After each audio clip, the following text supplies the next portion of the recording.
It is happening now. Alex Murdaugh is being sentenced after being found guilty of murdering his wife and son. The decision came after only the guilty decision came only after, what, less than 3 hours worth of deliberation by the jurors. One of the jurors says the decision didn't actually take even that long. Watch this.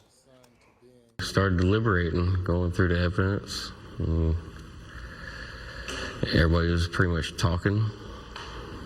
And about 45 minutes later, after all our deliberating, we figured it out.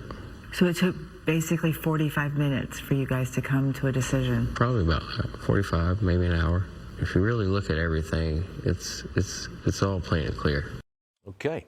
Gregg Jarrett, our legal guy, with me now. The jury had absolutely no doubt, did they, Greg? No, they came to the right decision. 3 hours could have been 3 minutes. I wrote a column a week ago saying the evidence against Alex Murdaugh was overwhelming and compelling, that his story he was peddling to the jury had more holes in it than Swiss cheese. I was amused to watch some lawyers on television say, oh, this has got reasonable doubt written all over because it's a circumstantial case.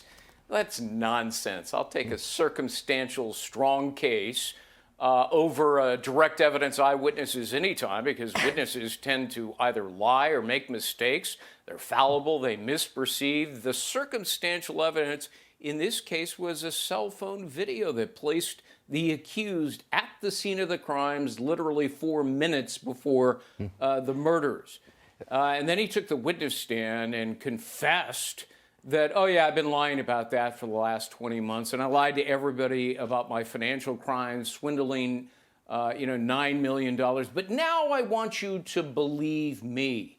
In the real world, Stu, that doesn't really work well. In fact, there's a standard jury instruction that says, if you find that a witness is lying about one thing, you may reasonably conclude he's lying about everything.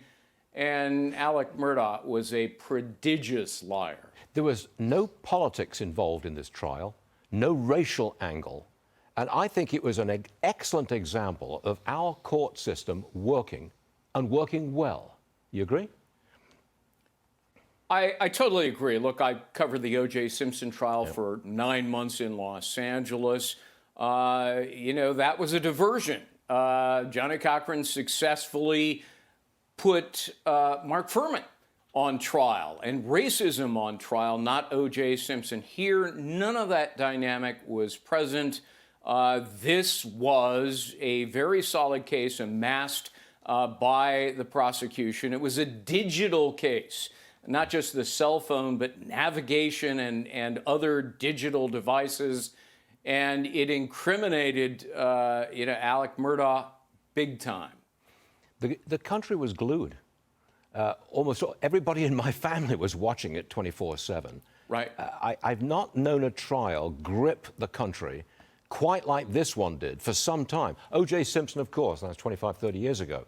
But not much since. This one got everybody watching.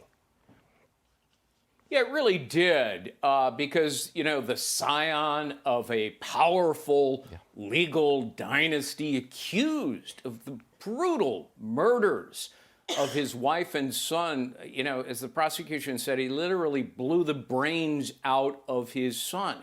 I mean, that is an uncommon evil that is hard for people to comprehend. I'm here in South Carolina. People were obsessed with watching the gavel-to-gavel coverage on local stations. And, over the 7 weeks of the trial, I never met a single person who had any doubt about Alex Murdaugh's guilt. Agreed. Same with me. Greg, thanks very much for joining us on a very important day. We My do pleasure. appreciate that.